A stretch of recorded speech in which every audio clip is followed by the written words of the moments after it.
Idol worship कब से शुरू हुआ? इसके शुरू होने से पहले क्या होता था? आइडल वर्शिप 8th सेंचुरी से शुरू हुआ, जिसमें 3 मेन डीटीज थे, शिव, शक्ति और विष्णु।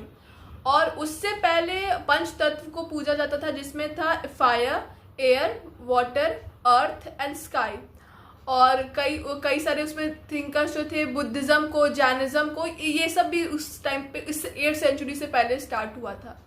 तो ये जो भी था उसमें ब्राह्मण जो थे वैदिक टेक्स्ट को इतना ज़्यादा ये थे हार्ड कर दिए थे कि लोग के लिए वो फॉलो करना मुश्किल हो रहा था। इसलिए शायद लोग बुद्धिज्म की तरफ और जैनिज्म की तरफ जा रहे थे।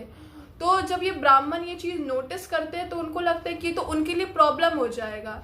इसीलिए वो क्या करते हैं कि हमारा जो पुरानिक टेक्स्ट था उसको इजी कर देते हैं। जैसे कि जो संस्कृत टेक्स्ट, हमारा संस्कृत टेक्स्ट था, जो नॉर्मल जो है वो पढ़ नहीं पाता था, तो उसको क्या किया कि वो लोग नॉर्मल लैंग्वेज संस्कृत से हटाकर इसको एक नॉर्मल जो लैंग्वेज सबको नोन है उनको बता दिया गया।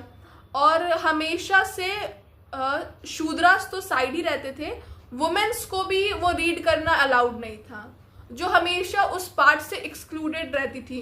तो फिर कि इस धर्म को क्या कहते हैं वुमेन्स ना छोड़े, तो इसीलिए वुमेन्स को भी वो टेक्स्ट पढ़ने के लिए अलाउंस दे दिया गया था। तो हम लोग सिर्फ शिव, शक्ति और विष्णु को पूजा जाता था। तो फिर क्या हुआ कि जो लोकल डीटीज थे, लोकल डीटीज कौन, जो ट्राइबल जिनको वर्शिप करते थे, तो उनको भी अपने भगवान के बारे में सबको वैल्यू करवाना चाहिए। तो कहते ब्राह्मण्स ने क्या किया कि उनको भी आइडेंटिफाई दिया। कैसे आइडेंटिफाई दिया? आप लोगों ने सुना होगा कि तो विष्णु के अवतार कौन है? कृष्ण जी विष्णु के अवतार है। तो कृष्ण जी एक ट्राइबल कम्युनिटी कृष्ण जी को पूजता था। तो क्या हुआ, उनके भगवान को वैल्यू मिला। फिर उसके बाद हुआ कहते हैं ऐसे ही करके हर भगवान के अवतार को उस भगवान से, मेन डीटी से कनेक्ट कर दिया गया कि ठीक है भाई, तुम्हारे भी सबके भगवान को एक रिकॉग्निशन मिलेगा। और उसी से हम लोग, और फिर ये आगे चल के बहुत वर्ल्ड वाइड फेमस हो गया।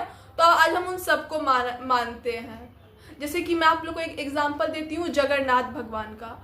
तो जगन्नाथ भगवान जो थे वो उड़ीसा के ट्राइबल कम्युनिटी उनको फॉलो करते थे।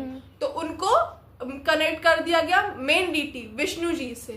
तो तो फिर उसी से वो कंटिन्यू। Okay, thank you.